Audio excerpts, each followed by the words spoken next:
Graça e paz, meus amados irmãos, sejam muito bem-vindos mais uma vez, nesse momento em que estamos reunidos para adorarmos a Deus, ouvirmos a sua voz pela sua palavra. Eu quero convidar você neste momento para juntos buscarmos a presença de Deus em oração e a direção dele, para que esta noite, mais uma vez, seja um momento em que Deus fale ao nosso coração pela sua palavra, a Bíblia Sagrada. E nós queremos orar nesse momento, pedindo a direção de Deus para a mensagem que vamos ministrar essa noite. Queremos dar as boas-vindas aos queridos irmãos, à igreja e todos aqueles que nos acompanham nesse momento de exposição da mensagem do Senhor. Mas antes, nós queremos buscar a face do Senhor em oração. E eu convido você para que juntos, nesse momento, possamos buscar a presença do Senhor, nosso Deus. Oremos. Deus, nosso Pai, nesta noite, Senhor, nós queremos levantar nossas vozes a Ti, em gratidão pelo dia que o Senhor nos deu, pela semana que se passou e por esta nova semana que se inicia no dia de hoje. Queremos te agradecer, Senhor, porque temos a oportunidade de estarmos aqui diante da Tua Santa Palavra e reunidos como povo do Senhor, para cultuar o Teu nome, para buscar-te em oração, cantar-te louvores e também ouvir a mensagem do Senhor ao nosso coração nesse momento. Ó Deus, abençoa o Teu povo que nesta hora se reúne em suas casas, com suas famílias, ou talvez sozinhos, muitos dos irmãos, mas que possam sentir a Tua presença, a Tua alegria e a Tua direção na vida de cada um deles nesse exato momento. Abençoa, meu Deus bondoso, abençoa os nossos queridos irmãos, para que todos, nesse momento, possamos estar unidos em torno da Tua palavra para ouvirmos o recado do Senhor ao nosso coração. Nos abençoe, nos ajude, tenha misericórdia de nós, perdoe nossos pecados, receba nossa adoração. E este momento em que vamos nos aquietar para ouvirmos a Tua mensagem, que o Senhor fale-nos pelo Teu amor e pela misericórdia que o Senhor tem a nós, o Teu povo. Assim nós oramos, pedimos em nome de Cristo, Senhor e Salvador das nossas vidas, hoje e sempre. Amém. Quero convidar os amados irmãos a lermos na Palavra de Deus, no livro do Êxodo, no capítulo 3. Deus fala com Moisés. E vamos ler do verso 1 até o verso de número 8. E vamos deter a nossa mensagem esta noite nos versos de número 7 e 8. Mas nós vamos ler a partir do primeiro verso. Quero que você abra comigo a Palavra de Deus no livro do Êxodo, capítulo 3, versos de 1 a 8. Assim nos diz a palavra de Deus. Moisés apacentava o rebanho de Jetro, seu sogro, sacerdote de Midian, e levando o rebanho para o lado oeste do deserto, chegou a Horebe, o monte de Deus. Ali o anjo do Senhor lhe apareceu numa chama de fogo, no meio de uma sarça. Moisés olhou, e eis que a sarça estava em chamas, mas não se consumia. Então disse consigo mesmo: vou até lá para ver essa grande maravilha. Por que a sarça não se queima? Perguntou ele. Então, quando o Senhor viu que ele se aproximava para ver, Deus, no meio da sarça, o chamou e disse: Moisés, Moisés. Ele respondeu: eis-me aqui. Deus continuou: não se aproxime, tire as sandálias dos pés, porque o lugar em que você está é terra santa. Disse mais: eu sou o Deus de seu pai, o Deus de Abraão, o Deus de Isaque, o Deus de Jacó. Moisés escondeu o rosto, porque teve medo de olhar para Deus. Então o Senhor continuou: certamente vi a aflição do meu povo, que está no Egito, e ouvi o seu clamor, por causa dos seus feitores. Conheço o sofrimento de meu povo. Por isso desci, a fim de livrá-los das mãos dos egípcios, e para fazê-los sair daquela terra e levá-lo para uma terra boa e ampla, terra que mana leite e mel, o lugar do cananeu, do heteu, do amorreu, do ferezeu, do heveu e do jebuseu. Até aqui, o verso de número 8. Deus fala com Moisés. Meus irmãos, existem períodos em nossas vidas que parece que as coisas vão sempre de mal a pior.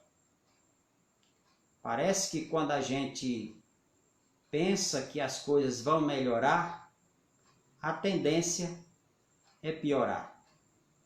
Vez por outra, nós vivemos situações assim. Quando estamos muito eufóricos e alimentamos grandes expectativas de que as coisas certamente mudarão sempre para melhor, em muitas ocasiões nós somos surpreendidos com o contrário. A vida, ela nos reserva essas circunstâncias, essas surpresas que muitas vezes nos advêm. Essa é uma grande realidade.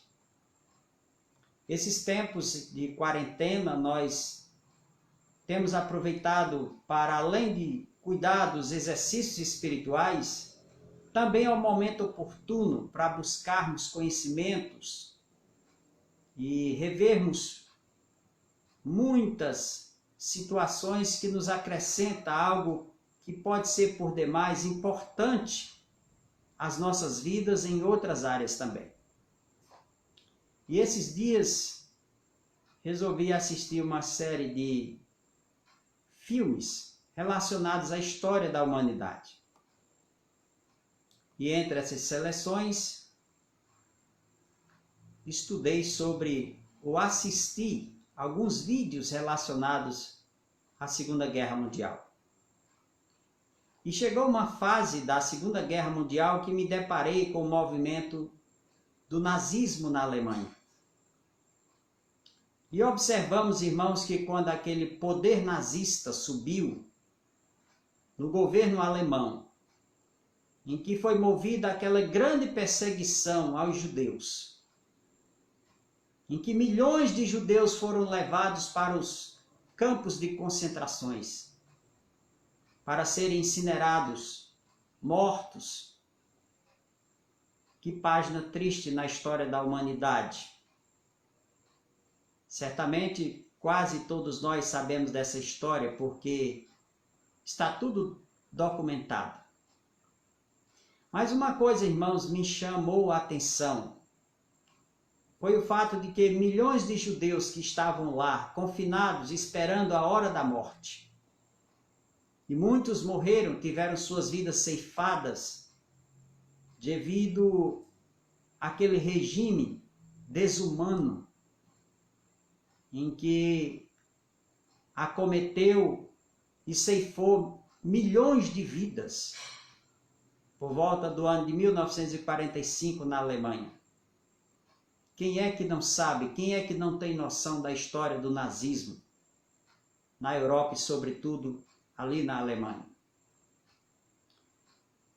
Quando estava lendo aqueles filmes relacionados a esse assunto, observei que muitos ou milhares de judeus morreram na esperança de que alguém viesse os socorrer.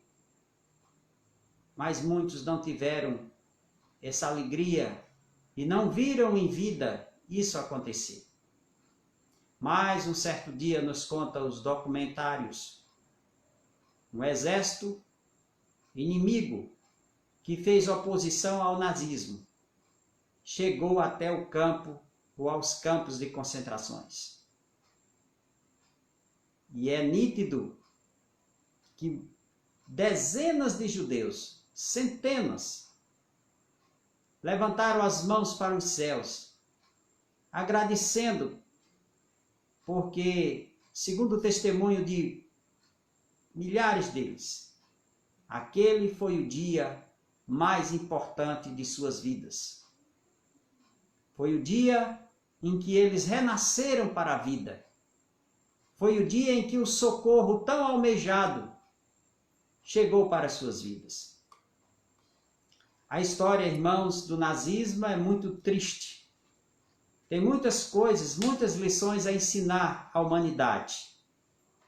Mas ela serve também como uma grande fonte de ilustração para sabermos que, por mais que enfrentemos situações de desesperança na vida, aqueles que servem a Deus podem alimentar em suas vidas, nos seus corações, de que jamais serão desamparados.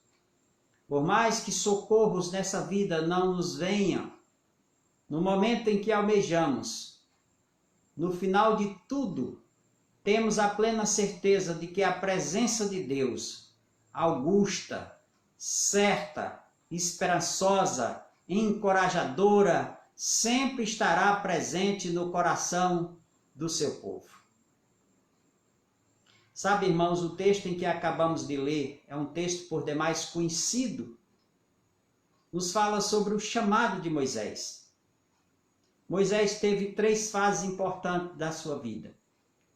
Foi príncipe no palácio de Faraó.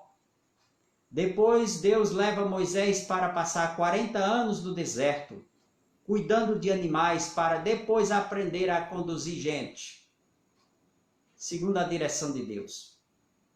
E esta é a fase em que Moisés recebe e tem a experiência do chamado da parte de Deus lá no deserto.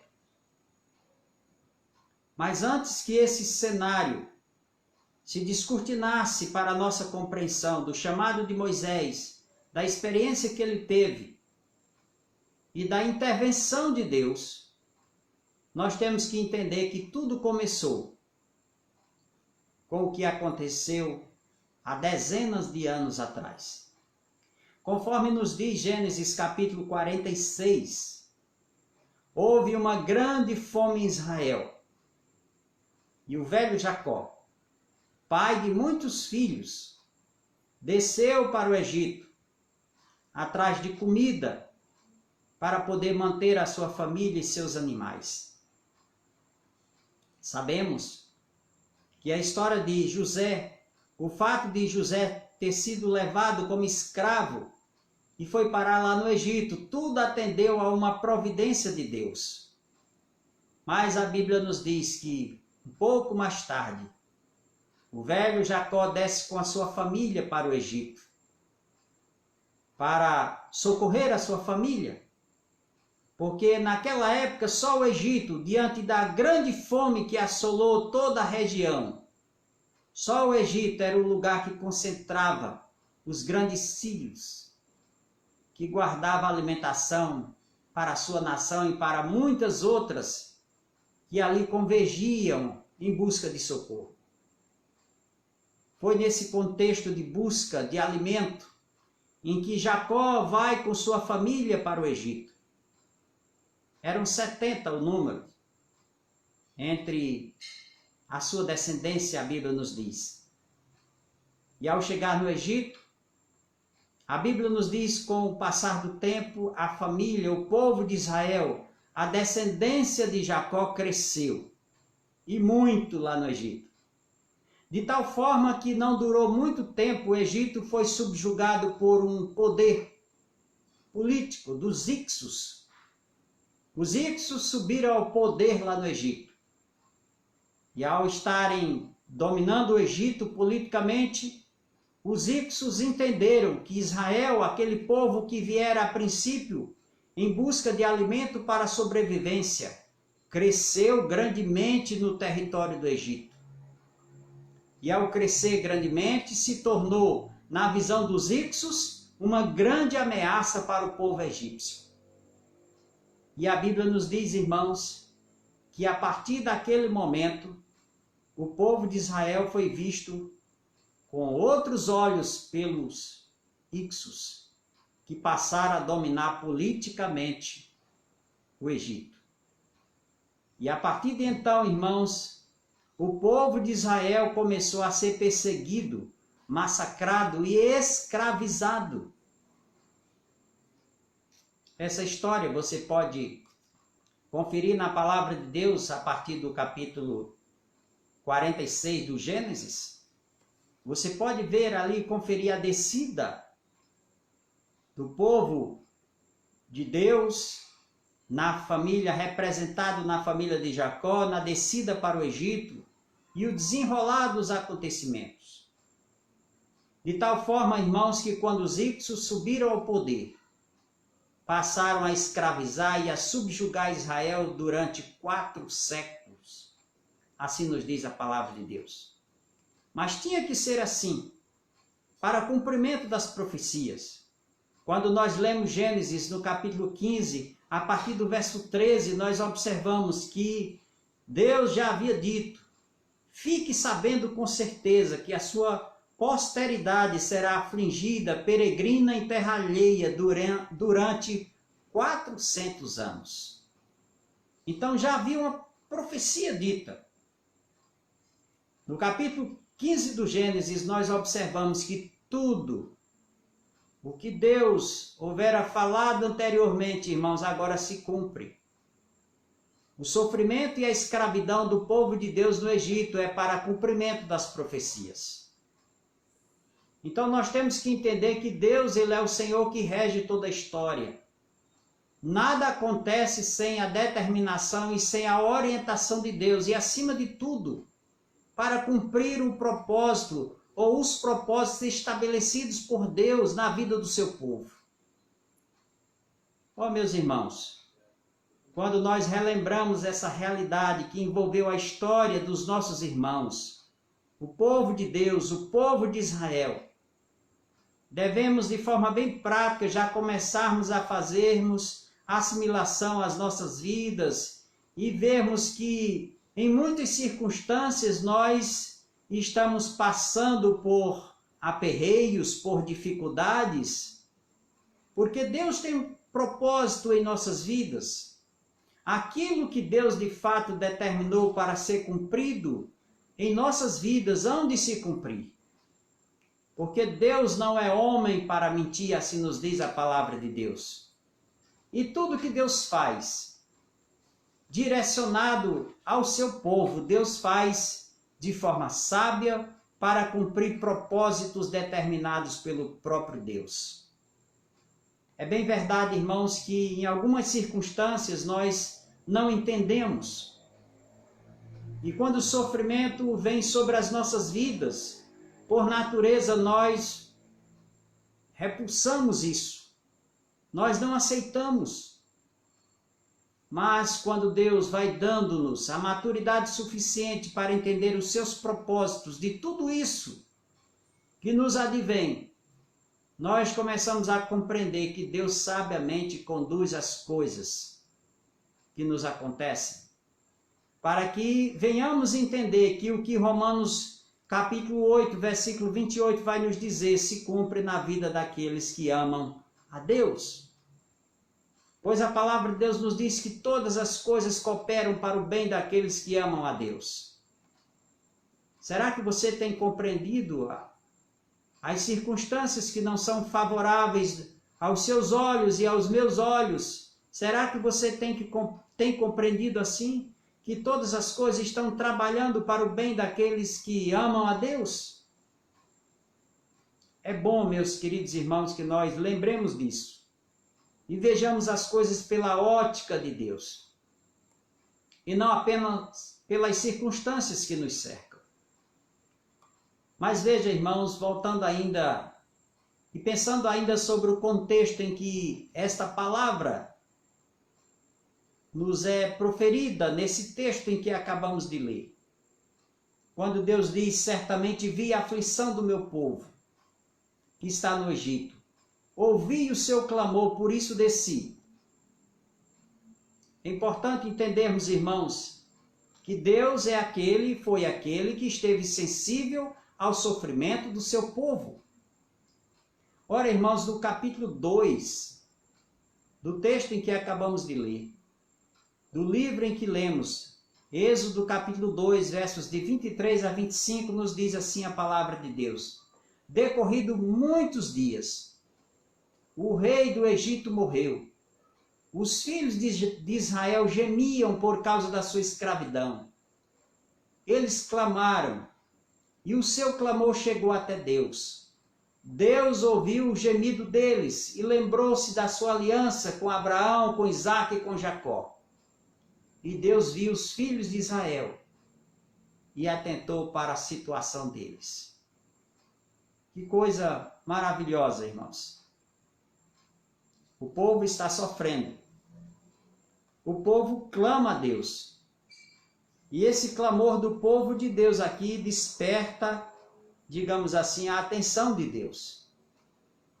Aprendemos, irmãos, que em meio aos sofrimentos que nos vêm, nós temos que aprender e temos que imitarmos os nossos irmãos do passado nessas circunstâncias aqui. Temos que clamar a Deus, buscar a presença de Deus em oração. Quando os sofrimentos vierem sobre as nossas vidas, meus irmãos, peçamos forças ao Senhor, para que tenhamos uma vida de clamor, de oração, porque este é o caminho pelo qual Deus indica para que as portas do céu, para que os seus ouvidos estejam atentos ao nosso clamor, ao nosso sofrimento, às nossas angústias. Meus irmãos, essa é uma das vias sábias que Deus deixa para o seu povo adquirir da parte do Senhor o devido socorro. No capítulo 3, a partir do verso 1 até o verso de número 6, nós observamos aqui que Deus aparece a Moisés. Aparece numa sarça. Talvez, irmãos, alguns vejam a sarça, os críticos da Bíblia, veem aquela sarça apenas como um arbusto que produziam cachos de flores luminosos, que produziam bolhas gasosas, que ao receberem o reflexo do sol quente, emitiam um grande brilho, de tal forma que muitos disseram assim, não, mas ali não tem nada da presença de Deus. É apenas uma sarça, uma árvore, que produz os seus cachos com bolhas gasosas, que ao receber o reflexo do sol, emitem aquela grande chama, como se algo especial estivesse acontecendo. A parte, irmãos, a crítica de muitos, a parte a incredulidade de muitos, mas nós cremos o que a palavra de Deus nos diz em relação a essa sarça. A Bíblia diz que Moisés apacentava as ovelhas lá no deserto. E de longe ele viu aquela sarça brilhando. E ele achou aquilo maravilhoso e ele se aproxima daquela sarça. Aquela sarça, irmãos, ou esta sarça do texto, tem um triplo sentido para nós. Primeiro, irmãos, aquela sarça representava a majestade e o poder de Deus. A presença de Deus com poder. Isso é por demais importante nós lembrarmos disso, irmãos, porque no contexto de sofrimento nós temos que entender que Deus continua sendo Deus detentor de todo o poder. Deus continua sendo o majestoso, aquele que merece nossa admiração, aquele que atrai para si a nossa atenção. Então a sarça, irmãos, é nos apresentada aqui em primeiro lugar como retrato da glória de Deus presente, do poder de Deus presente. Isso é importante entendermos isso, irmãos, porque nós temos a tendência de que no meio do sofrimento nós temos a tendência de esquecermos que Deus continua sendo o Todo-Poderoso. A segunda coisa que nós entendemos nesse texto, irmãos, relacionado à sarça, a presença da sarça, é que Israel está atravessando o fogo da aflição. Mas Israel não está sendo consumido. Simplesmente porque Israel é o povo escolhido de Deus. Deus, no momento certo, está providenciando socorro para este povo. E aí vem uma aplicação para mim e para a sua vida. Pode ser que nós estejamos passando por momentos tremendos de aflição na vida. E a sarça tem esse segundo significado para mim e para a sua vida. Estamos passando um mar de aflição, mas nós temos que entender que esse mar de aflição, ele não vai nos engolir, não vai nos consumir. Assim, irmãos, como Israel foi assediado por diversos povos inimigos que tinham interesse em destruir Israel, mas Deus, pelo seu grande amor e bondade que ele tinha para com Israel, Israel foi preservado. Nações inteiras tinham desejo de ver Israel exterminado como povo de Deus. Mas a terceira coisa que nós aprendemos aqui, irmãos, pela presença daquela sarça que ardia e não se consumia lá no deserto, é que a sarça retrata também Moisés. Moisés, um homem corajoso, que recebe a presença de Deus em sua vida para cumprir a sua missão. A sarça retrata Moisés como aquele que recebe a ajuda de Deus. E isso, irmãos, é por demais maravilhoso em nossa compreensão sobre aquela sarça que manifestava aquele grande clarão, aquele fogo que ardia, mas não se consumia. É nesta visão, irmãos, que Moisés se aproxima, e ao se aproximar da sarça, Deus dá uma ordem para Moisés. Tira as tuas sandálias, porque o lugar que tu estás, Moisés, é um lugar santo, é terra santa. Aqui nós aprendemos, irmãos, que para subirmos aos degraus da exaltação e do socorro de Deus, nós precisamos nos humilhar na presença de Deus. Tirar as sandálias, tirar os sapatos, na cultura asiática representava se humilhar, estar pronto para adorar a Deus. Tirar as sandálias aqui, irmãos, tem este significado. Se humilhar, se prostrar, se preparar para adorar ao Senhor nosso Deus.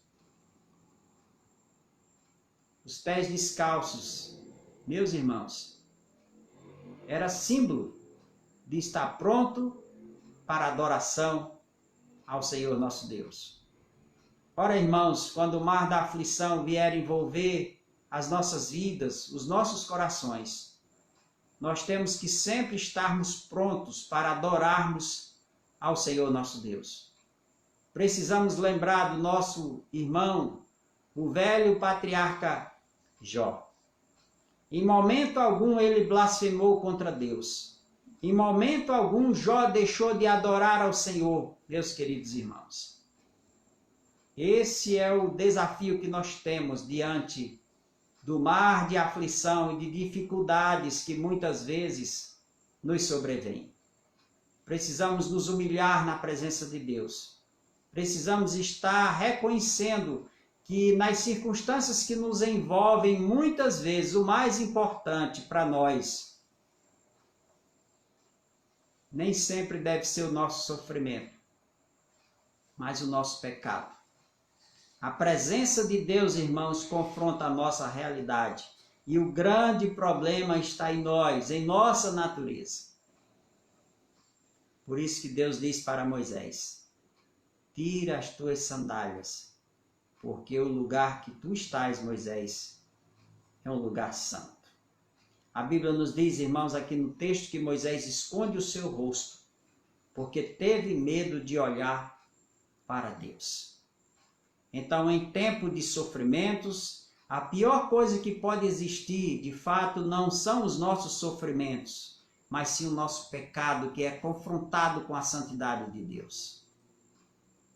E esse é um texto, irmãos, que nos leva a refletir sobre esta realidade. Então, diante desse contexto, irmãos, nós queremos aprender 3 lições finais relacionadas ao texto que nós acabamos de ler. A primeira coisa é que a Bíblia nos diz que Deus viu a aflição do seu povo. O verso de número 7 nos diz isso claramente. Então o Senhor continuou: certamente vi a aflição do meu povo. Deus viu a aflição de Israel.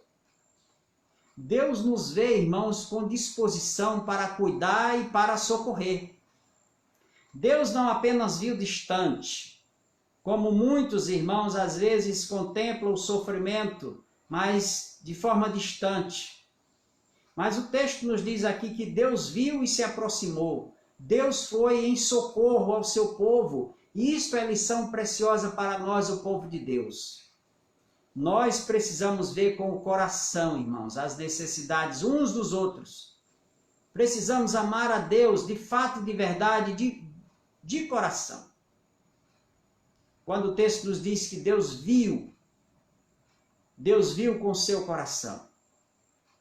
Isso é para nos ensinar, irmãos, que nós precisamos ver com o nosso coração. Ver as aflições uns dos outros. Precisamos estarmos sensíveis às necessidades uns dos outros. Deus nos ensina com o seu comportamento aqui, meus queridos irmãos. Sabe, irmãos, conforme eu falei na introdução da nossa fala, naqueles dias em que o nazismo invadiu a Alemanha, em que milhões de judeus foram mortos, injustamente. Naqueles dias a igreja protestante da Alemanha se dividiu. Houve aqueles que passaram a apoiar as ações do Estado. Se tornou uma igreja apóstata, covarde. Mas a outra parte se tornou uma igreja corajosa, a igreja confessante, a qual foi liderada também por um grande pastor de ovelhas, teólogo também, que teve a sua vida ceifada por fazer oposição ao nazismo na Alemanha, Dietrich Bonhoeffer. Teve a sua vida ceifada porque se opôs aos queridos irmãos, aliás, se opôs, irmãos, àquele regime ditatorial, maligno, que ceifou milhões de vidas durante o período nazista. Bonhoeffer e a igreja confessante, ela viu o sofrimento dos irmãos judeus e de muitos outros com os olhos do coração. O contrário, irmãos, fez a outra parte, que apoiou as ações do Estado nazista. Quando os trens eram conduzidos aos grandes campos de concentrações, cheios de gente. E em muitas ocasiões, aqueles trens passavam em frente de igrejas. E os líderes daquelas igrejas mandavam o povo cantar mais alto nos seus cultos, para não ouvir os gritos de socorro e de clamor da parte dos irmãos judeus naqueles dias. Aquela, irmãos, foi uma igreja covarde, que viu o sofrimento de longe, mas não pagou o preço de lutar para que aquelas maldades e injustiças não fossem imputadas sobre a vida de muitos que tiveram suas vidas ceifadas. Precisamos, irmãos, olhar com os olhos do coração. A Bíblia nos ensina pela a boca de Jesus via a parábola dos samaritanos, de um certo sacerdote, que viu um homem que foi maltratado pelos salteadores naquela estrada. Essa história está registrada em Lucas, no capítulo 10. A parábola do bom samaritano. Passou um sacerdote de largo, viu aquela situação, mas foi embora cuidar da sua vida religiosa. Ele não viu com o coração a condição daquele próximo que estava sofrendo ali à beira do caminho, saqueado e ferido pelos salteadores. A Bíblia também nos fala nesta mesma parábola que em seguida passou um levita. Alguém que estava extremamente envolvido, quem sabe, com a área da música, o ministério do louvor no templo. Esses dois exemplos, irmãos, dessa parábola, é para que todos nós possamos despertar sobre a realidade que devemos atentar, quando o assunto é olhar para o próximo com o coração. Deus olhou para o seu povo com o seu coração. O texto nos diz: certamente vi a aflição do meu povo. Ver com o coração, irmãos, é ver e se aproximar. A Bíblia diz que Deus se aproximou em socorro à vida do seu povo. A segunda lição é que o texto nos diz, na parte B do versículo 7, claramente: ouvi o seu clamor. Deus viu e Deus ouviu o clamor, o gemido do seu povo. E tem mais. Deus diz aqui na sua palavra: eu conheço o sofrimento do meu povo. Meus irmãos, isso vem como uma palavra de encorajamento, de consolo ao nosso coração. Deus é aquele que conhece os nossos sofrimentos, sejam eles de quaisquer natureza. Eu sei que nesse exato momento tem muita gente sofrendo fisicamente com enfermidades. Outros estão sofrendo sentimentalmente. Outros estão sofrendo devido a problemas relacionados, quem sabe, a casamento, a vida a dois, a vida conjugal, a vida familiar. Muitos são os sofrimentos que assolam as vidas nesse exato momento. Eu quero dizer para você que Deus é aquele que conhece os nossos sofrimentos. Deus é aquele que está atento às nossas dores. A Bíblia nos diz isso. Esse texto nos aponta para essa grande lição que nós devemos aprender com o comportamento de Deus nesse texto. Deus diz para Moisés: eu ouvi o clamor do meu povo, Moisés, e eu conheço o sofrimento do meu povo. E a partir de então, irmãos, esse texto vai nos dizendo que Deus começa a tomar ações usando a vida de Moisés para que o seu povo adquira a libertação. Para que o seu povo seja aliviado daquele mar de aflição que há 4 séculos afligia a vida de Israel. Então, meus queridos amigos e meus queridos irmãos, nós devemos entender que Deus é aquele que ouve, que ouviu as aflições de Israel e que também nos ouve neste momento. A última coisa que eu quero considerar para concluirmos a nossa mensagem esta noite. O que fez Deus?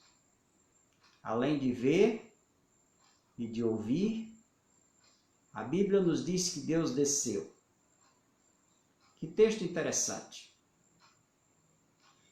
É verdade que essa expressão desceu é uma expressão metafórica, para entendermos que Deus é aquele que se envolve diretamente conosco a fim de trazer solução para os nossos problemas, nos consolando, nos abençoando, nos dando suporte. É bem verdade que nós não recebemos da parte de Deus a promessa de que ficaremos livres de todas as nossas aflições.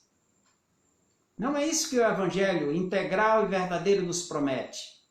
Que viveremos livres de todas as aflições desse mundo.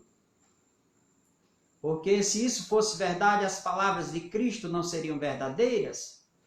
Porque ele diz, no mundo tereis aflições, mas tende bom ânimo. Eu venci. Então esta vida, de fato, irmãos, ela nos reserva muitas aflições. Mas uma coisa é certa, Deus é aquele que vem ao nosso encontro. Ele desce para estar em nossa companhia. Ele é aquele que em muitas circunstâncias não nos tira o espinho da carne, mas Ele é aquele que coloca à nossa disposição a sua graça. E a sua graça nos basta, assim como ele falou para o apóstolo Paulo.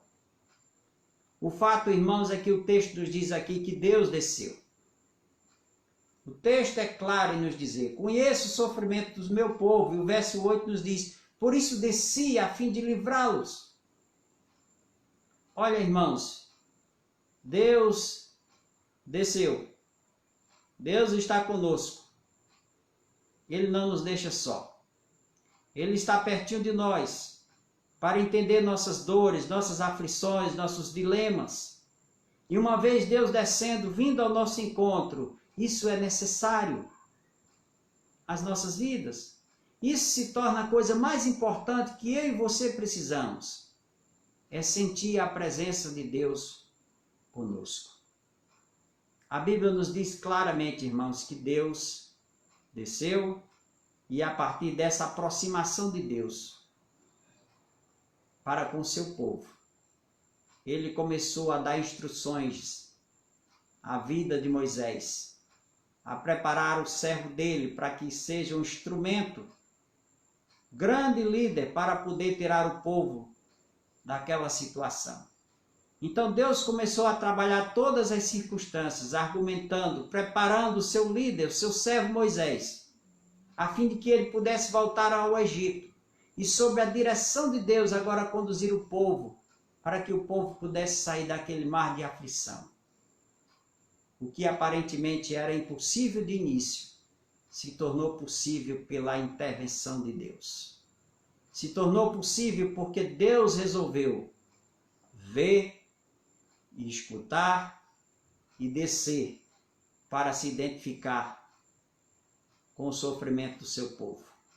E para tomar as decisões e para orientar os passos necessários para que o povo de Deus agora saísse daquela situação de escravidão para viver uma vida na terra em que mana leite e mel e ter constantemente agora a presença de Deus. Eu quero deixar essa mensagem nesta noite para o seu coração, para que você entenda que Deus é aquele que vem ao socorro do seu povo. Eu quero que esta noite você vá dormir encorajado e comece a sua semana certo de que Deus é aquele que está atento ao seu sofrimento, ao seu socorro. Deus é aquele que está lhe vendo. Deus é aquele que está lhe escutando. Deus é aquele que se aproxima de você para lhe ajudar, para lhe dar suporte, para cuidar da sua vida. Você tem que crer nisso. Deus é aquele que não nos abandona. Leonardo Boff disse que a igreja é o único exército que deixa os seus soldados feridos na guerra. Não é verdade. a igreja do Senhor, ainda que ela sofra desprezo dentro dela, Deus é o Senhor da sua igreja. Deus é o dono do seu povo. Ele jamais abandonará o seu povo, por amor que ele tem aos seus filhos. Então o salmista diz assim: se meu pai e minha mãe me desampararem, o Senhor me acolherá. Eu quero que esta noite você vá dormir e comece a sua semana com esta palavra. Fique certo de que Deus é o socorro bem presente no mar da aflição que talvez esteja cercando a sua vida. Deus é fiel, assim como foi com seu povo nos dias de Moisés. A fidelidade de Deus continua de pé para mim e para a sua vida. Eu quero orar nesse momento, encerrando nossa mensagem, para que Deus abençoe sua vida e o seu coração. E que você comece a sua semana certo de que Deus é aquele que tem visto suas dores, suas aflições, e é aquele que pode estar presente e vem ao seu encontro para lhe amar e cuidar de você. Feche seus olhos, eu quero orar pela sua vida nesse exato momento, para que Deus aplique essa palavra no seu coração em nome de Jesus. Senhor nosso Deus, nesta hora, Senhor, em que acabamos de meditar na tua santa palavra, lembrar os grandes feitos do Senhor na vida do teu povo Israel, como o Senhor conduziu de forma poderosa e amorosa a vida dos teus filhos, Senhor, levando Israel e tirando Israel daquela situação de escravidão, aparentemente num quadro irreversível. 4 séculos o teu povo foi subjugado sob uma mão de ferro, uma mão terrível que escravizava o teu povo.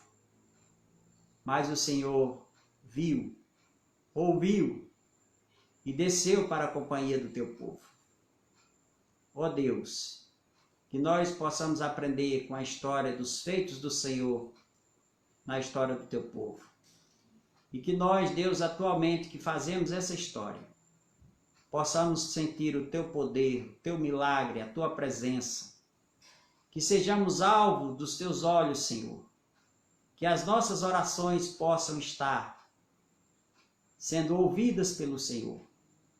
E que o Senhor se aproxime de nós, trazendo-nos suporte, graça, poder e direção diante do mar de aflição que muitas vezes cercam os nossos corações. Abençoa as nossas vidas, abençoa a tua igreja, abençoa o teu povo, Senhor, que nesta hora se reúne para ouvir a tua santa palavra. Que durmamos tranquilos de que a tua presença se faz presente conosco. Dai-nos uma noite abençoada na tua presença e uma feliz semana na tua companhia. É tudo que nós precisamos. Oramos e pedimos essa bênção para a glória de Deus Pai e para a edificação e encorajamento da tua igreja. Assim pedimos em nome de Jesus. Amém. Meus queridos irmãos, Deus abençoe nossas vidas, nossos corações e que tenhamos uma semana de perseverança na presença de Deus. Quero pedir para você que continue sintonizado nos canais virtuais da nossa igreja, no Instagram, no Facebook, no WhatsApp. São os canais que Deus, pela sua bondade e graça nesse tempo de confinamento, nos favoreceu para que pudéssemos estar ouvindo a palavra de Deus, aquecendo a nossa comunhão, tendo contato uns com os outros. Então continue assim, até quando Deus quiser, nós vamos estar nessa condição. Mas mesmo assim, irmãos, não podemos nos descuidar de estarmos sintonizados e ligados com as programações da nossa igreja. Na próxima terça você tem a oportunidade aí de ver, de ouvir, de assistir uma live produzida pelo casal Carlos e Teresa, assim já fazendo jus aos nossos encontros do Projeto Zaqueu, que neste mês de maio ter um direcionamento específico para estudos e palavras relacionadas ao lar e à família. Então, na próxima terça, você deve estar sintonizado com tudo aquilo que vai ser postado nos canais virtuais da nossa igreja. Na próxima quinta-feira, como de costume, nós temos o nosso encontro de estudo bíblico da Palavra de Deus. Temos também aí, olha, a programação do Departamento Infantil, a direção do Departamento Infantil, temos também aí o Ministério de Adolescentes, jovens também. Então, na medida do possível, a igreja está se movimentando, fazendo o que é possível. Temos a ação social da igreja, muitos irmãos estão envolvidos aí no socorro para com muitos necessitados durante esses dias. Então, você não deve esquecer de estar orando e estar sintonizado com o que é postado nos canais virtuais da nossa igreja. Vamos orar? Orem por mim, pelo pastor João, sua família, minha família. Oremos pelos presbíteros, bem como suas famílias. Oremos pelos diáconos, pelos ministérios da igreja e pelas diversas ações da igreja do Senhor, que muito necessita passar por esse período de dificuldade, que possamos sairmos mais fortes, irmãos, diante dessa situação atípica que nós, como igreja do Senhor, estamos passando. Vamos orar pelos enfermos, continuar orando para que Deus abençoe e fortaleça. E pedimos que os irmãos continuem intercedendo por aqueles que têm situações de saúde mais frágil, entre os quais nós lembramos do nosso querido irmão José Matias, tá bom?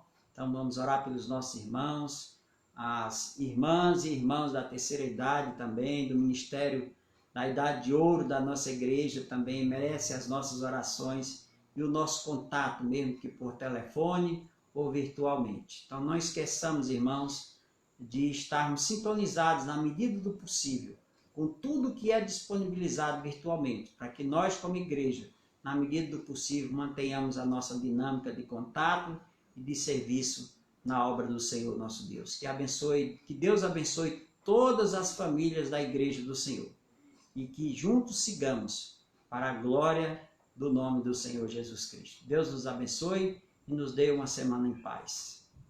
E até o nosso próximo encontro, em nome de Jesus.